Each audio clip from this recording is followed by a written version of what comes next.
Hey, this is Matt Hansen with the Mastering Local Marketing Podcast, and I am here with Greg Gifford, who is the Chief Operating Officer for Search Lab Digital.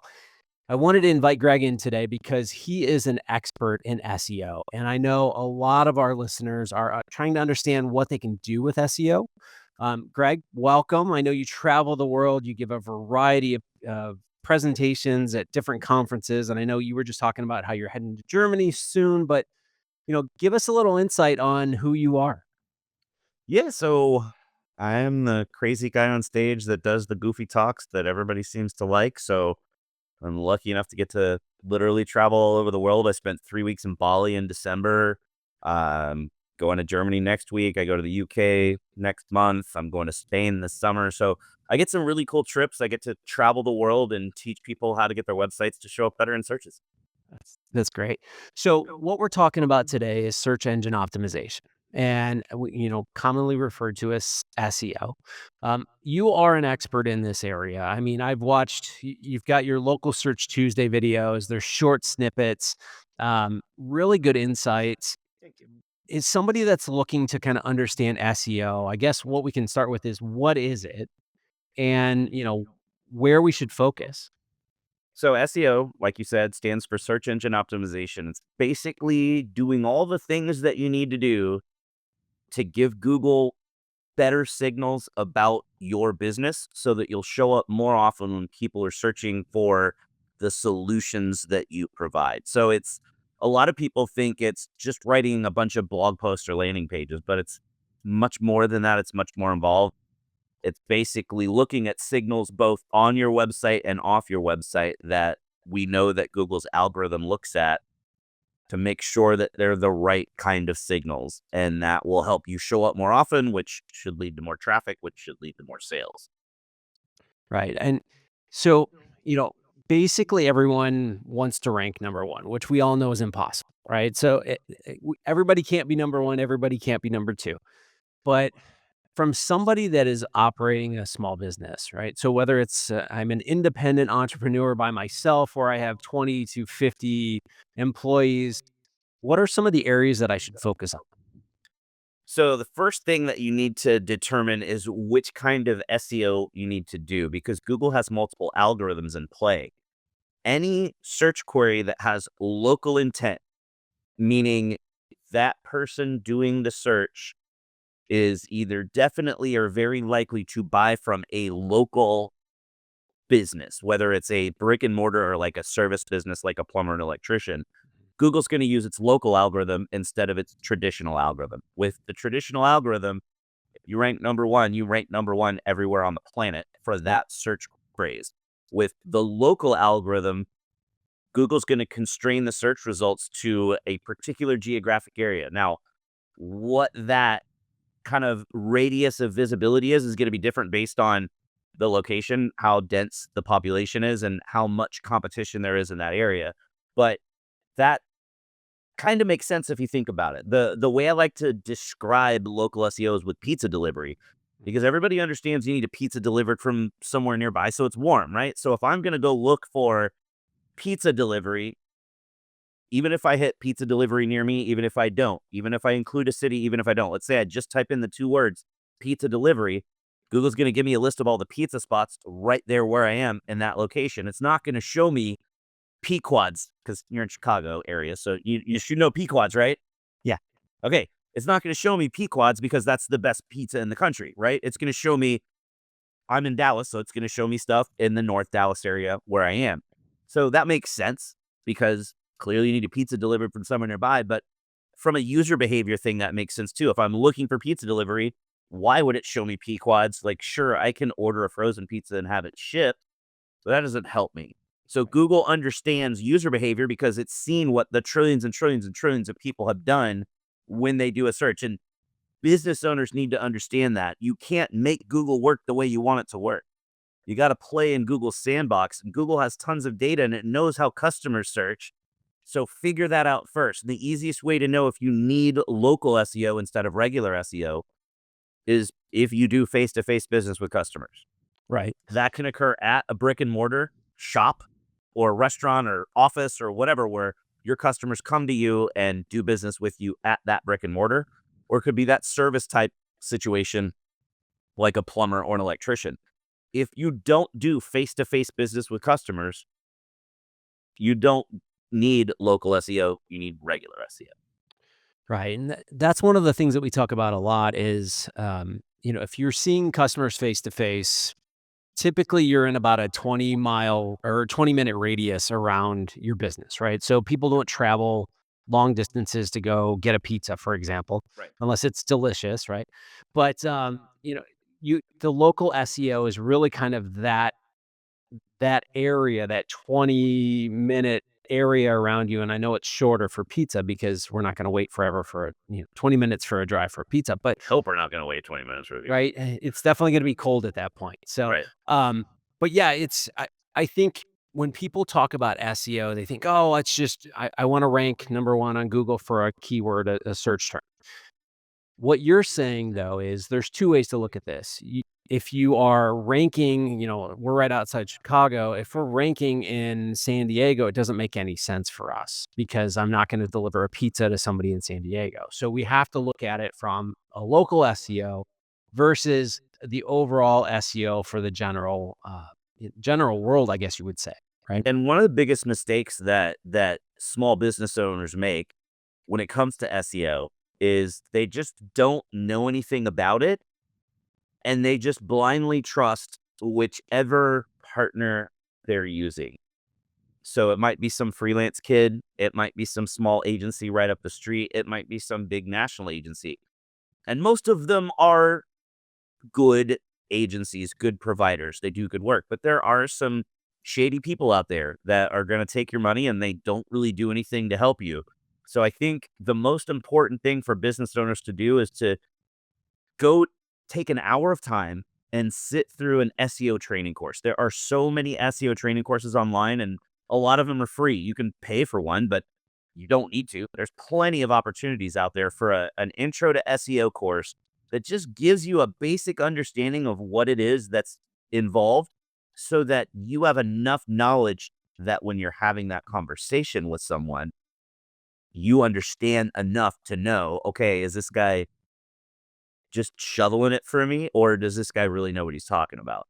So I think that's the most important thing. And then the second most important thing is so many people use some sort of a rank tracking software solution to judge success. Mhm. And they have 2 or 3 keywords that they want to rank number 1 for, and SEO is not working for them unless they rank number 1 for this keyword. That's not really the right way to look at it because Google has very publicly said for years now that at least 20% of the searches that happen on a daily basis have never been searched before.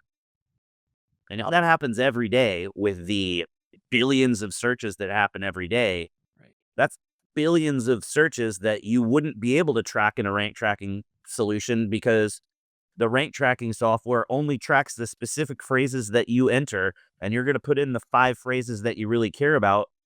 And honestly, most of the time, those 5 phrases that the business owner cares about wouldn't be things they'd want to rank for anyway. They think they do, but it's a vanity thing. And you have to think at the most basic level, every business out there, you are selling the solution to a problem. Your customer has a problem, you have the solution. They have to find that you have the solution, and they have to decide between all of the available options which place they want to purchase that solution from. There's a lot of search that goes involved, or a lot of research that goes into that. It's a very involved process, especially if your product or service skews towards more expensive. The more expensive your product or service is, the more research people are going to do before they convert and become a lead or before they buy from you. And most people are only tracking the keywords that are that extreme bottom of the purchase funnel. And that's not really an accurate gauge for success. What it is you increase the visibility for your business and you result in more traffic and more leads that hopefully you close into more sales. So it's more about increasing visibility, not I only want to go after these 1 or 2 phrases and I don't care if I show up for anything else. Right. I mean, I think the ideal thing is you want to show up whenever somebody has that need for what you provide. And there's, you know, I had a perfect example. I was working with a client a while back. It was an insurance client, and they started talking about going out and doing paid search and all this. Well, if you know anything about insurance, it's a fortune, right? So if you buy a key term there, it's going to cost you a pretty penny. So when you start to have those conversations with them, realize that that's a lifetime value. Those big companies are really generating significant leads by paying for that. So you're never going to compete. You're not going to compete against the State Farms and the all states of the world in that, right? So you've got to find a niche. You've got to find something that you provide a value. And I think that's what you're saying is don't try to compete with these large companies or things that are kind of general, but find a way to niche down a little bit more to really provide value. But you've got that from point A to point B. Exactly. Walk me through it. And it's kind of more about anticipating what your customers are going to be searching for and how they would search. The example that I always like to give, business owners, and a lot of times the marketers working for those business owners have blinders on. They know everything about that business. They understand it in and out. Right. And they forget that someone that has never purchased that product or service before knows nothing about that product or service. And if you speak in your own terminology, the general public doesn't understand that jargon. And the two examples, I was for 12 years of my career, I worked at agencies that only did stuff for car dealers. So I have a lot of car dealer examples. Sure. Car dealers always want to try to rank for the phrase pre-owned vehicle, and they use pre-owned vehicle all over their website because it sounds nicer than used car, and they're trying to make it sound nicer. And I get that, but people don't search for pre-owned vehicles. They search for used cars. Correct. They don't search for used SUVs. They search for used cars, and then they filter for SUVs. So if you're going to use the phrase pre-owned vehicle all over your website, you're not going to rank for used cars, which is where all of the people are searching. And so you're going for the wrong things. Another great example, plastic surgeons. They have the medical name for all these procedures. Right. So if you're optimizing for blepharoplasty, that's an eyebrow lift.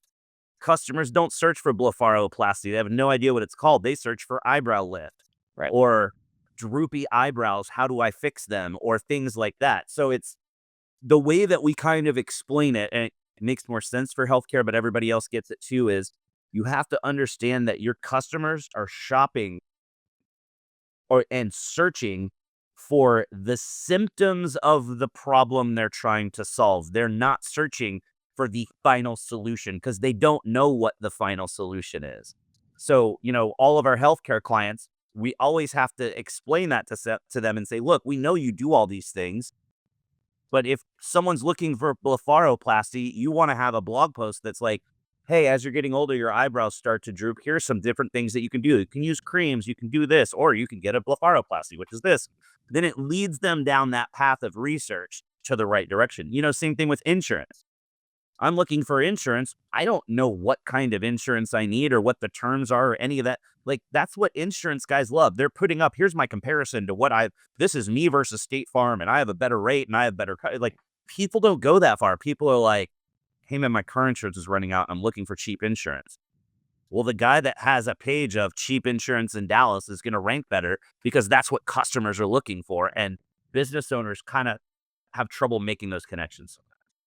Yeah, it's funny. We were looking at, we were having a conversation about life insurance with an agent this week, and all of the terms that were coming out, and I'm sitting there going, I don't understand this. So we would go back and forth and have the conversation, and really, the funny part is I had to go to YouTube to kind of start to understand what are we even talking about? And I was going to their website and I'm seeing all this jargon and all these names, these fancy names that they have for different things. And quite honestly, what I'm looking for is life insurance for XYZ. Exactly. And the fact that you had to go to YouTube to find that answer and you couldn't get it on their website is exactly the disconnect I'm talking about. Right. Yeah. So, and I don't think people, we search for things that make sense to us. Nobody goes in there and types in insurance. It's right? Like, that's just not how we do it. We have a question, we have a statement, we have something. I need insurance because I just wrecked my car, kind of Right. thing, right?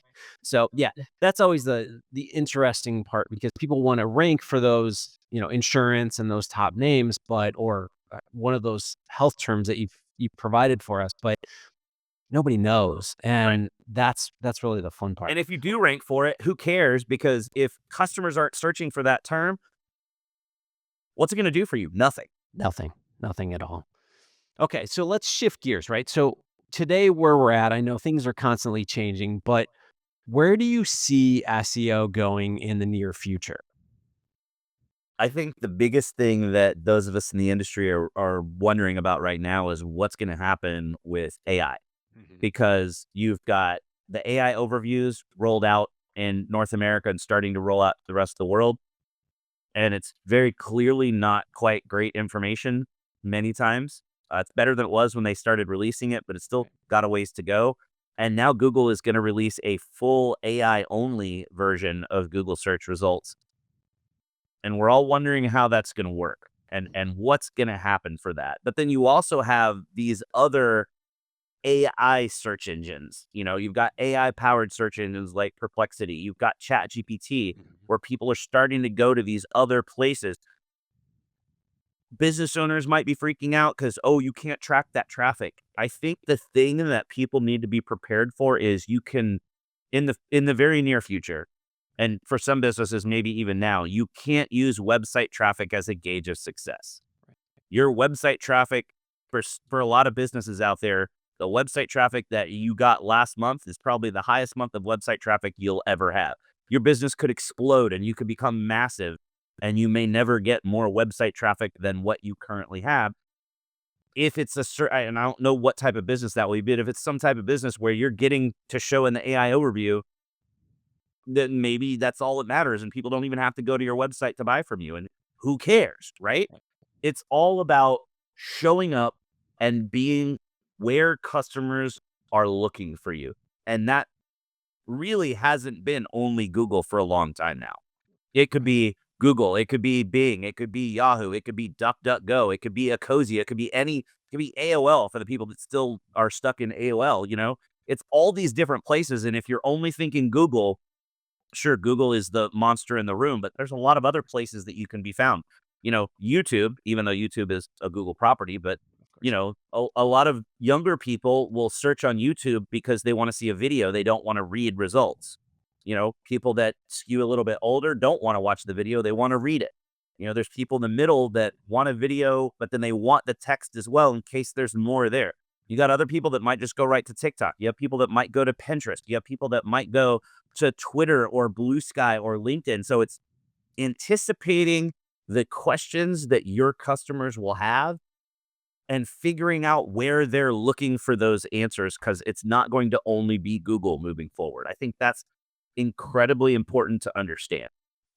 Yeah, just the search with, whether it's a search engine or it's social at this point. I mean, people are out there actively searching on multiple platforms. And I think everybody thinks about Google, but you start to fail when you think, okay, it's just there. There are people looking for answers. I mean, I watch my kids, they search on TikTok or Instagram for different things, Yeah. and that's where they're getting their news from at this point. So um, it's a different world, and we've got to evolve from a small business perspective.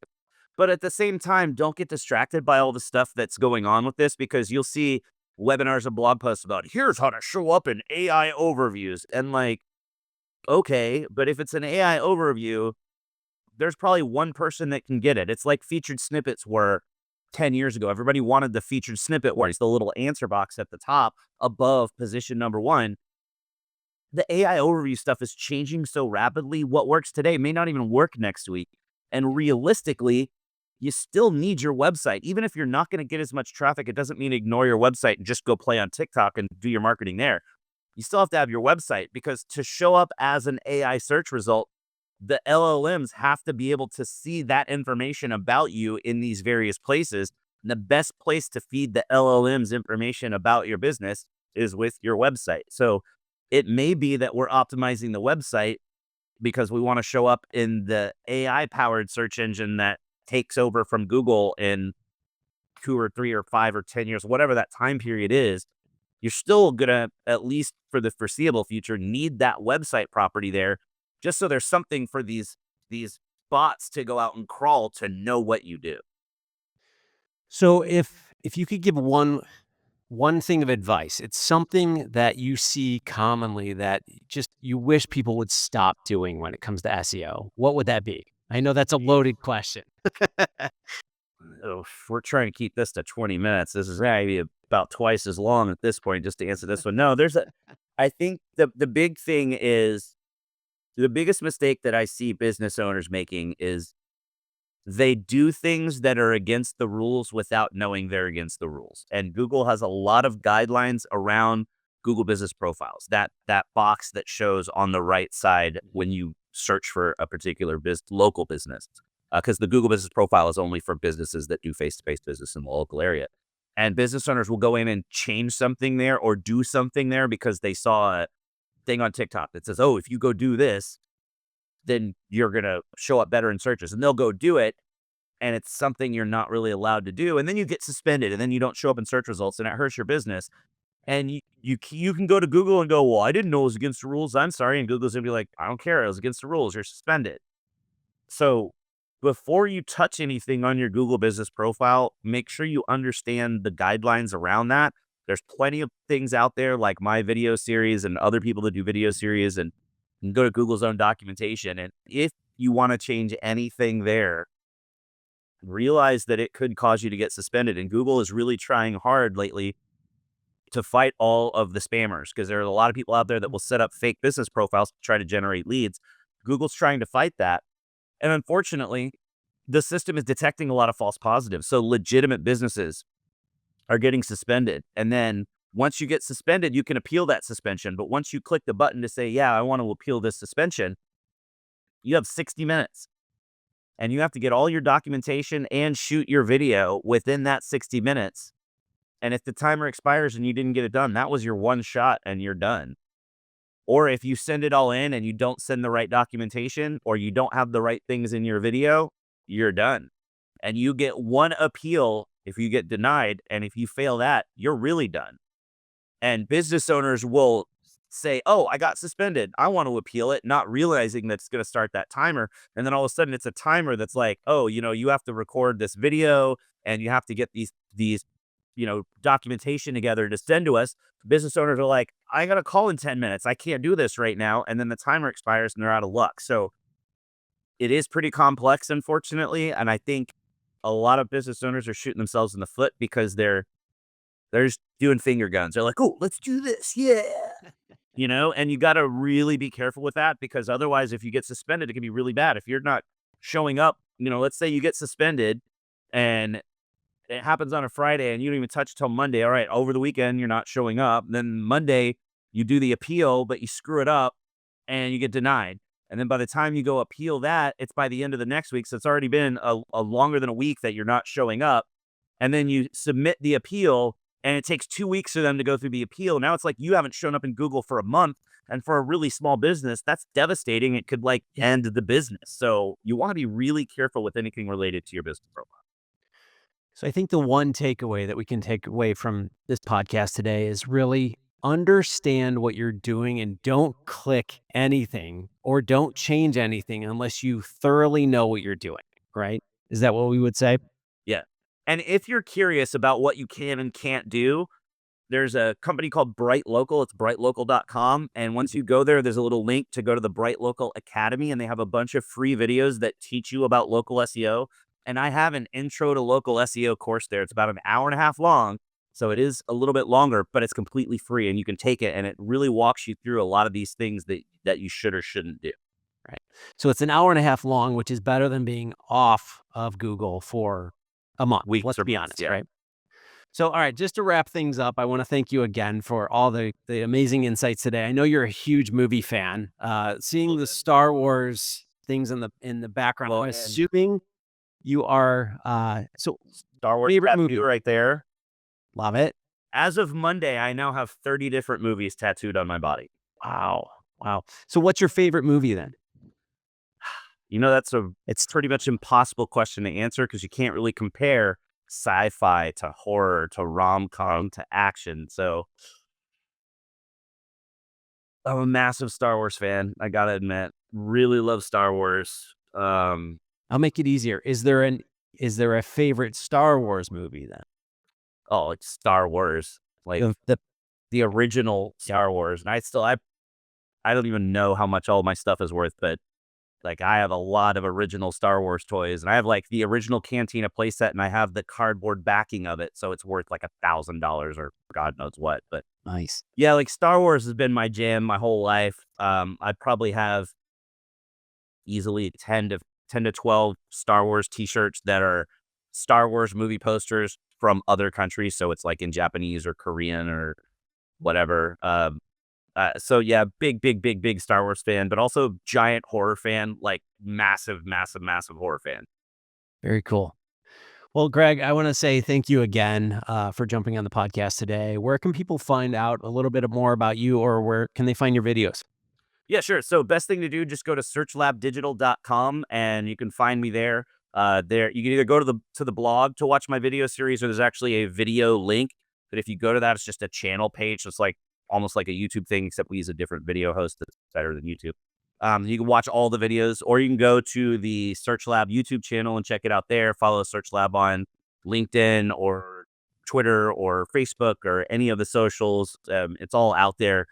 Pretty much, if you just Google Greg Gifford, most of the stuff that pops up is me on the first page, and you can find stuff and watch videos. And my video series is goofy. You can subscribe to it, and every week you'll just get an email link to the new video. And like, I shoot in front of a green screen, so I have an evil twin that comes out, and I talk to myself and do goofy things. And every time I say something with air quotes, we dub in like karate chop sound effects. Like it's goofy and fun. See, that's what I love, right? So I've watched a few of the videos. Actually, I've more than a few, but great content, real simple, quick snippets. But definitely go check it out. And Greg, I want to say thank you again for being with us, and you know, keep sharing those videos for us. I will. Thanks for having me. All right, thanks, Greg.